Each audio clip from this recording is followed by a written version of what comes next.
You guys have heard, before we get to a bunch of questions, and we will do quite a few today if we've got time, you have heard a lot of rumors about Diana Orbani, a.k.a. Lady Di. And I've been putting you off on Twitter because I didn't have permission to talk about her condition, but I do now. And even better than that, I had an opportunity to interview her son recently to set the record straight. And here's that interview. I'm on the phone today with Peter, who is the son of Diana Orbani, also known as Lady Di. And Peter, thanks for being on the show today, man. Thank you for having me. So there've been a lot of rumors and, just speculation and all kinds of things about your mom's condition. And she called into Opie and Jimmy recently and seemed a little disoriented. And I know, look, a lot of people are concerned about your mom. A lot of people gave her a hard time when she was drinking, but she is no longer drinking, and she's in a bad position. So, the time for giving her a hard time is over. We're just concerned. How is she doing? What's going on? What can you tell us about her condition? Well, to start, I don't think she's doing that well. She's really getting that much better anyway, for the most part. She's pretty much the same way that she went into the hospital with. She's losing her mind. She thinks she's 20 years into the past. She still thinks that she's married to her ex-husband Freddie, and sometimes when I call her, sometimes she thinks I'm her brother Bobby. So right now, her doctor also mentioned to me before that her brain is actually physically shrinking. Yes. Okay, she's losing all her healthy tissue, and it's just not good, not healthy. Yeah, there are various types of dementia even that are associated with chronic alcoholism. And one of those is Korsakoff syndrome. I wonder if they mentioned that to you. It's a chronic memory disorder caused by severe deficiency of thiamine, which is vitamin B1, and it's usually caused by alcohol abuse. And certainly sounds like she may be suffering from that. Have they mentioned that to you at all? They haven't. The only thing they mentioned to me was that her brain is actually physically shrinking, and she's in the past mentally. She's not where she should be right now. She's right now living sort of in a nursing home at the moment. She had to move her.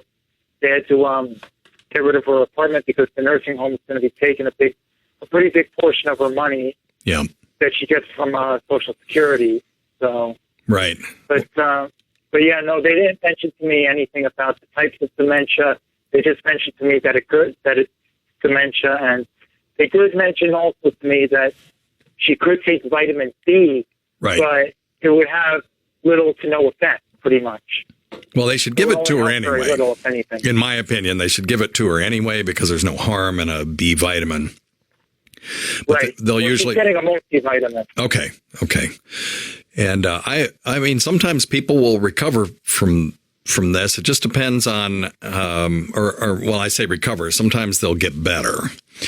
And there's a thing called Wernicke's encephalopathy that's associated with Korsakoff syndrome. And we also, all of these things, when someone comes in with altered mental status to the emergency room and they're known alcohol abusers, we will usually replace thiamine immediately, and also other vitamins as well. So, only time will tell. That's one of those things.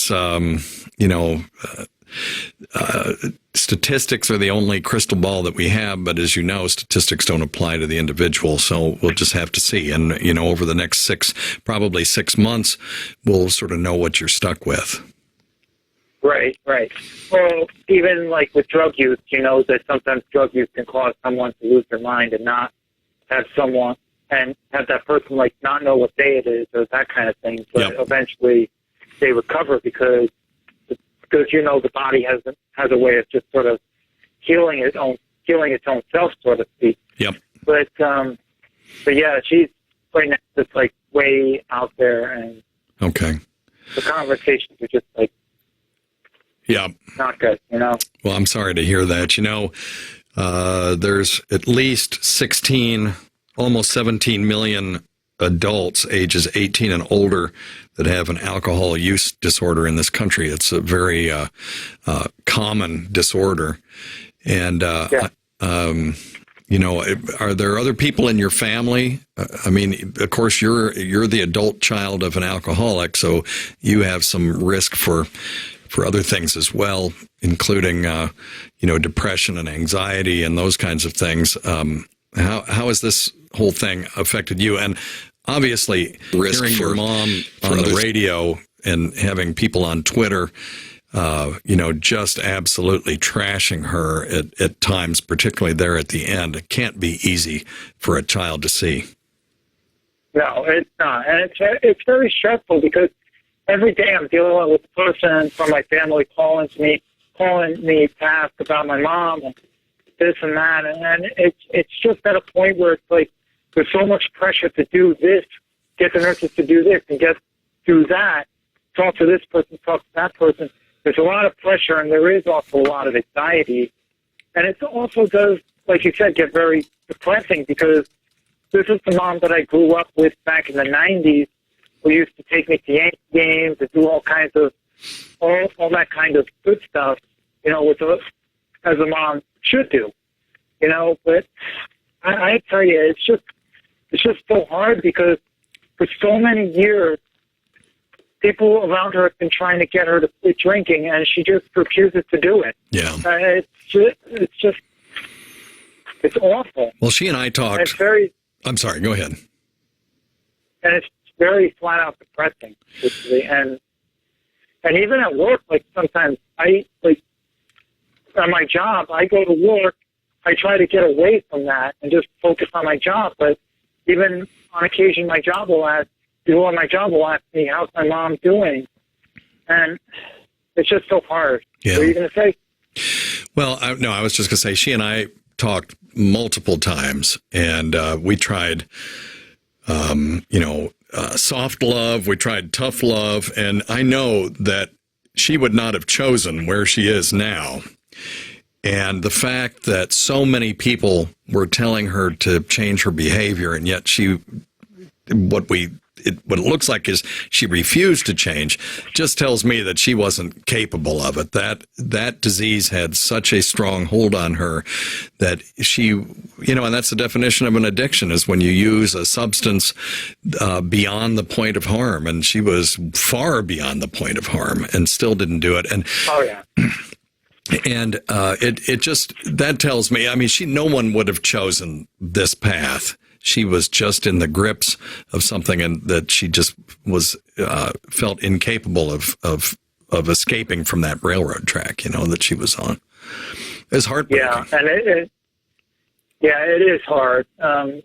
Quitting addiction is hard itself. So sure. Well, I've only ever been addicted to cigarettes, and that was hard enough. And you know, she feared the withdrawal. That's a serious stronghold. She feared withdrawal because, you know, alcohol withdrawal can be fatal, and it's certainly very uncomfortable. And for her, at least what she told me was that it was just easier to just keep drinking than to even think about going through that. She was terrified of it. And it's frightening that something could be that powerful that you'd be more afraid of getting better than you would of continuing the behavior. But anyway, well, is there anything that you want to say about all of this, just in general, either to the fans or just how this has affected you, or is there anything we can do for her at this point? You know, we were raising money for her, and we raised money to keep her off the streets, either last Christmas or the Christmas before. I can't remember when. But we told her if she didn't stop drinking that there would be no more help forthcoming. We just couldn't do it. That was the tough love part. And that still wasn't enough. But I think our listeners, if she needed some money or if there's something that she needs, I think our listeners would jump to that in a second, given the situation now, because your mom really was pretty universally loved. She was, she caught a lot of hell for her denial of her disease state, but most of the people I talk to really do care about her and don't want her harmed in any way. True. I do want to mention also the pills that she's taking. Okay. She's taking Synthroid. I think that's how it's Synthroid? pronounced. Yeah. Okay, that's a thyroid. That's for low thyroid. That's a thyroid pill. Yep. She's taking Lasix, which is a water pill. Yep. I think this is Novus from Norvasc. Oh, Norvasc. Yeah, that's an antihypertensive. Yeah, that's a calcium channel blocker. Yeah. She's also taking folic acid. Folic acid. Multivitamin. Yeah. Yeah, folic acid, yeah. A multivitamin. Where? I tell you, these doctors' names are just unbelievable. Right? I have the list here, and it's like Risperdal? Risperdal, that's an antipsychotic. Yeah. That's for agitation. And, for schizophrenia. Bipolar disorder. That's one use for it, but and, just for agitation in general, when you've got someone who has delirium and they're talking crazy or they're getting agitated or combative, they'll give them Risperdal. So it's not just for schizophrenia. Right. Well, that's what I found on the internet. So. Yeah. But anyway, there's one called lactulose. Say it again. Lactulose. Lactulose. Okay. Yeah. Now, if they're giving her lactulose, that implies, without knowing anything else, that there is some liver damage, because we use lactulose to get rid of nitrogen in the body. So basically, nitrogen is fixed in the bowels, and then if you use lactulose to sweep it out, then it doesn't get reabsorbed into the bloodstream. And increased nitrogen will cause people to be more confused. So there may be some cirrhosis. We always suspected that, with the level of drinking that she was doing. Be surprised if she didn't have some cirrhosis. So, but I'm not saying that's what they're doing. It may be that it's just a cheap way for them to keep her from being constipated, because that's the other side effect, is it gives you kind of watery diarrhea. But the fact that she's on that implies that someone at least thought that she's got some cirrhosis going on. Yeah. Well, she's also been asking for laxatives, especially after she eats. Okay. After she eats, she kind of wants to take a dump, and she ends up not doing it. Yeah. But also, what happened one time when I visited her was that she took a laxative, and she was trying to go to the bathroom soon after, and we kept on telling her, no, this does not work like that. It doesn't work 2 minutes after you actually take it. You have to give it time. Right. Yeah. The lactulose, so they may be killing two birds with one stone with that. If she's been complaining of constipation, they think, with her level of drinking, she may have some cirrhosis, even if her ammonia level isn't elevated. They'll just use lactulose in a situation like that.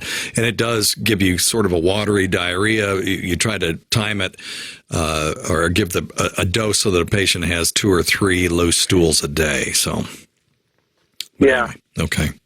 Well, I went off on a monologue while I was in the middle of asking you a question, which is just a sign of a terrible interviewer. And so, is there anything that she needs? Is there anything that our listeners can do for her at this point? Right now, I don't think there's really much of anything at this point. Just pretty much pray for her that she gets better. That's what I'm going to say. Okay. Well, that's free. So we can do that. Yeah. Yeah, of course. Is there anything that you would like to say to everybody out there, or just in general about alcoholism, or how this has affected you, or anything at all before we go? Well, I will say that alcoholism does not just affect the person drinking the alcohol. It affects an entire family, especially if it's an alcoholism where you're constantly drinking and you're drinking to get drunk or whatever. I mean, if you're out at a bar and you have a couple beers while watching the game, I guess that's okay because you're not getting drunk per se. But alcoholism is just dangerous. It affects the person negatively. It affects the entire family negatively. And it's not like if you don't drink, don't ever start. That's all I'm going to say. Okay, man. Just don't start drinking. There's a website I would like for you to go to that may help you if you haven't already gone there. Okay? It's www.adultchildren.org. And this is a website that is dedicated to helping adult children of alcoholics all over the world. And there's a link on there called the Laundry List. And take a look at that and see if any of it applies to you. If it does, there is help out there for you, too, because you're right. It doesn't just affect the person. It affects everyone around them, and sometimes in ways that are subtle and unknown to them until it's revealed to them. So take a look at that. It's adultchildren.org. All right, man? Adultchildren.org. Yep. All right. Thank you. All right, Peter. Thank you so much. All right. No problem. All right. Take care. All right, so that's Peter, and I appreciate him hanging out with us and giving us an update on Lady Di. And I asked him if she needs anything. Do we need to raise money for her for anything? Because of course, we stopped raising money for her because we didn't want to enable her lifestyle. But now she's in a completely different situation, and if she needed anything, I know our listeners would step up to the plate and help her. But in fact, her check is covering her stay, her room and board at the nursing home, and she really doesn't need anything right now. But if she does in the future, we'll let you know. Hopefully she'll recover to some extent. I don't know. There's just no way to know. But anyway, we were always on our podcast, she would call in, and we had to ban her from the show, and it seemed mean, except that we were just doing tough love in the sense that when you decide to make one positive step to make your life better, we'll let you back on the air. And now she's, this is what we were afraid of would happen, is something catastrophic would happen. She'd end up in the hospital and then end up in a nursing home or worse in the morgue. And but she is alive. I can't say alive and well. She is alive and maybe recovering to a certain extent. So only time will tell. Anyway, that's where we are. Let's answer some medical questions before we wrap this show up. Oh. Number one thing, don't take advice from some asshole on the radio. Thank you, Ronnie B. I appreciate that. Let's take a couple of questions, see what we got here.